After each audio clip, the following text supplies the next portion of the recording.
Alinuna, jamani.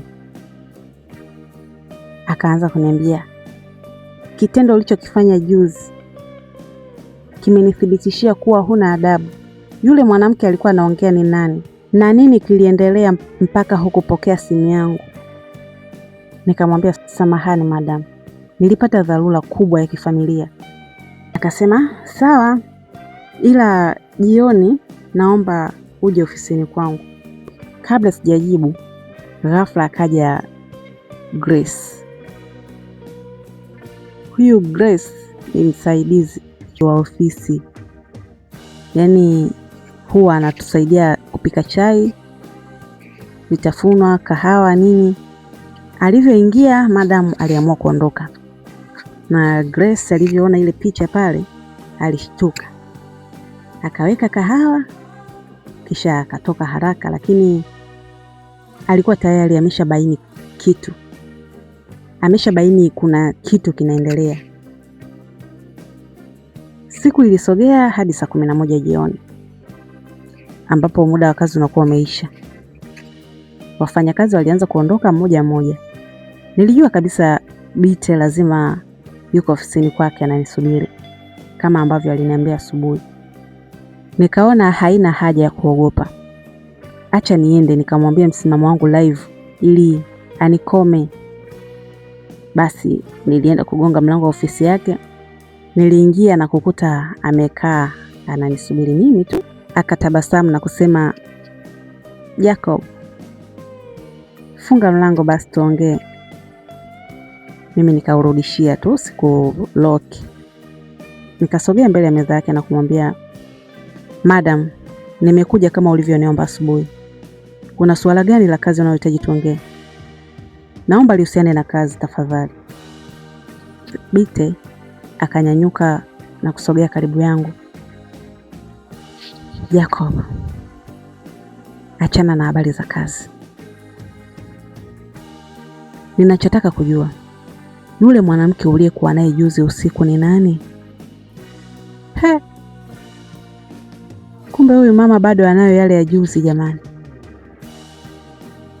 Nitio, na kwa nini ulikata simu yangu? Madam, si nilikwambia kuwa ilikuwa ni dharura. Yule ni mdogo wangu, ni binamu yangu, naishi naye kwangu. Na mbona bado umeling'ang'ania hilo jambo? Wewe ni bosi wangu, na heshima yako ibaki hivyo. Kwa nini unanifanyia hivi? Mambo yangu sitaki uyaingilie, hata angekuwa ni mwanamke wangu. Shida iko wapi madam? Kwa hiyo unakatisha tamaa hisia zangu. Jacob, unajua mimi naweza kufanya uwe na maisha mazuri au mabaya hapa ofisini. Naomba tufanye jambo hapa hapa leo. Labda hili ndio litakuaminisha kuwa tupo pamoja. Mara ghafla akaanza kufungua vishikizo vya shati lake. Nikamwambia, hapana madam, hapana, naheshimu kazi yangu, siwezi kufanya hivyo. Sikusubiri ruhusa. Nikaondoka zangu chap. Nikamwacha pale amesimama peke yake. Nilirudi nyumbani nikiwa nimechoka akili. Jasmine alikuwa bado naye anahisi amenikosea sana. Aliniandalia chakula, akaniambia tena, kaka, kwa kilichotokea jana, naomba unisamehe sana. Ni shetani tu alinipitia. Kamwambia hayo yalishaisha, achana nayo. Basi kama kawaida, nikaweka simu yangu chaji, nikaingia chumbani kulala. Chumbani kwangu sehemu ya kuchajia imeharibika, ndio maana huwa na chaji simu sebuleni. Nikiwa nimelala fofofu na boxer tu, niliamshwa na Jasi. Kaka, simu yako inaita. Kumbe alikuwa ameshagonga sana, sikusikia. Sasa si mnajua mwanaume akitoka usingizini, chululu lazima isimame. Alinipa simu kisha akakaa kitandani. Nikamwambia, wewe unasubiri nini hapa? Oh, nasubiri umalize kuongea nikakuchajie simu, nikamwambia nenda nitakuja kuchaji mwenyewe Jasmine. Basi Jasi akaanza visa. Eti unanifukuza kweli kaka? Kwani mimi nina makosa gani kupenda kuwa karibu na wewe? Kwani unanichukia au tuna ugomvi? Yaani dogo, shetani alishampanda. Hata mimi pia alishanibadilisha akili kwa kiasi fulani. Nikamwambia Jasmine, usiseme hivyo, sio kwamba nakuchukia, sisi ni ndugu. Unafikiri hata mtu akitokea hapa ghafla akatukuta tupo chumbani mimi na wewe, atahisi kuwa upo na mimi kupiga story chumbani? Hebu kuwa serious mdogo wangu, usinitie kwenye vishawishi, mwisho nionekane mimi ni kijana wa ovyo. Shangazi ananiamini sana, ndio maana ukaja hapa. Jasmine hakujali anamwambia nini. Akaanza kuzungusha mikono yake miwili kwenye kiuno changu na kunikumbatia. Mwili wake ulinimaliza nguvu kabisa. Ile misingi yangu yote ikayeyuka hapo hapo. Nilishindwa kuhimili kishawishi chake. Nikaacha kila kitu kitokee. Basi baada ya kila kitu kutokea, niliamua kukaa pembeni ya kitanda. Nikashika kichwa changu nikiwa kwenye hali ya majuto. Moyo wangu ulikuwa unajuta sana. Niligeuka kumtazama Jasmine. Nikamwambia tumefanya kosa kubwa sana usiku wa leo. Hapa ndani kila kitu nahisi kinatuzomea kwa hichi tulichokifanya. Na sijui hata nitamwambia nini shangazi yakitokea madhara yoyote, mfano mimba. Kuanzia sasa Jasmine, suala hili liishie hapa na sitaki jirudie tena. Jasmine hakujibu kitu. Alivuta shuka akajifunika mpaka kichwani. Akajigeuza upande wa pili kabisa. Nikawa namtazama tu. Kiufupi, alizidi kunifanya nione ni jambo la kawaida tu lililotokea. Basi asubuhi nilivyoamka, nikakuta Jas kaniandalia nguo za kuvaa ofisini. Kazi pasi zimenyooka kaziweka pale. Yaani akajivisha nafasi ya mke. Basi mimi nikavaa zangu nikaondoka kazini. Ile naingia tu getini, nakutana na maagizo yangu kwa mlinzi.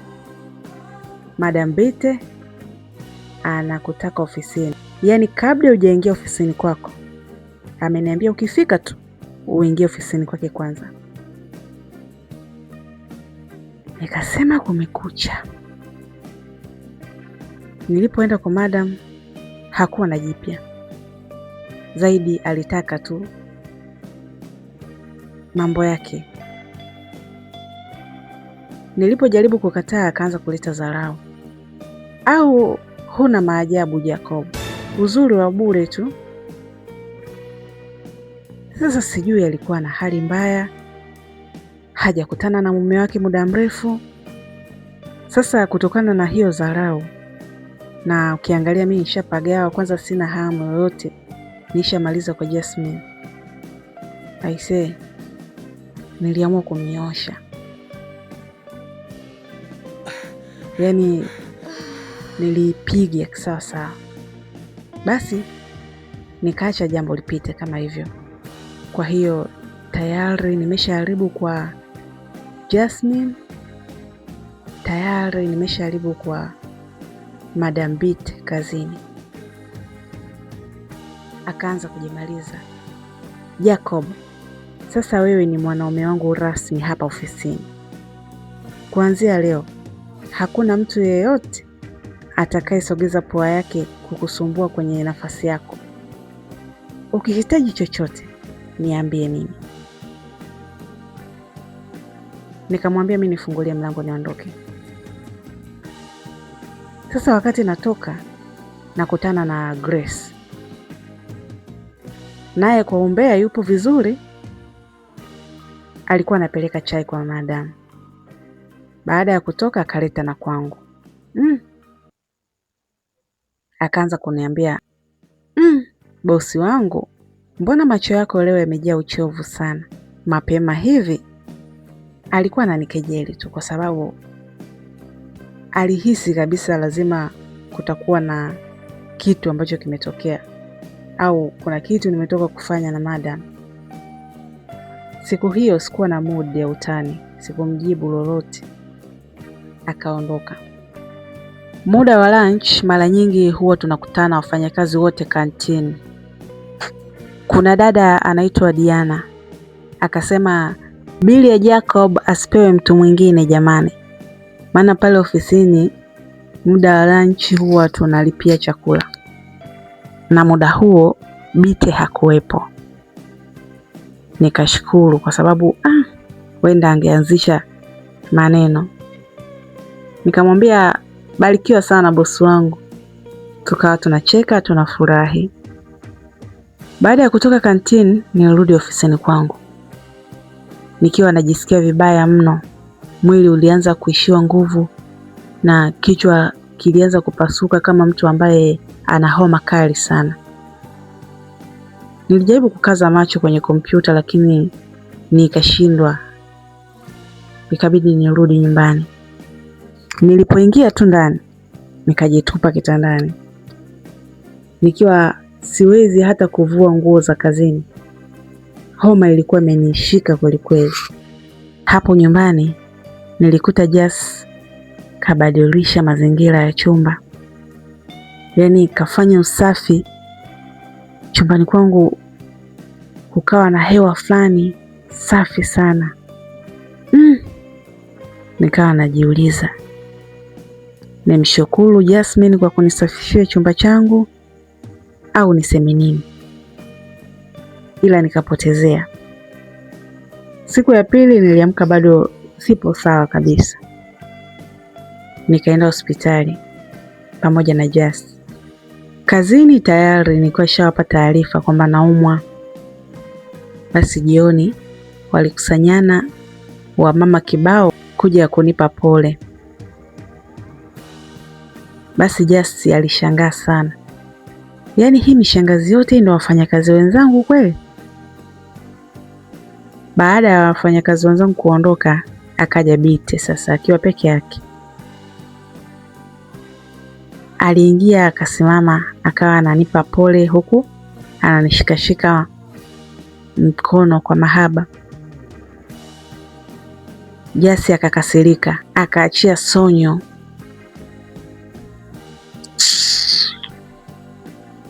Kisha akatoka nje. Madamu akahisi kitu. Akauliza, huyu ni mdogo wako kweli? Nikamwambia ndiyo. Moyoni najua kuna jambo lipo kati yetu. Akauliza, mbona ana wivu sana? Sonyo la nini sasa wakati mimi nimekuja kukupa pole mwanaume wangu? Naona bado hajatambua mipaka yake kwako. Ana kisirani cha nini? Nikamwambia achana naye. Zikapita kama dakika 15. Jasmine akaja tena. Na akasema, madam, pole zako zimetosha sasa. Alimwambia Beatrice huku akimkazia macho ya kishali. Muda wa Jacob kunywa dawa umefika. Na anahitaji kupumzika huyo. Naona unakaa karibu sana na mgonjwa kiasi unamkosesha hewa. Binti alisimama kwa hasira. We binti, una adabu kweli wewe? Unajua unaongea na nani? Unajua unaongea na nani hapa? Jasi akamjibu, sitaki kujua. Kumbe dogo alikuwa wa moto, sijawahi kumjua. Unajua nini kitaendelea kwenye simulizi hii? Basi naomba like, comment, subscribe my channel ili uwe wa kwanza kupata muendelezo.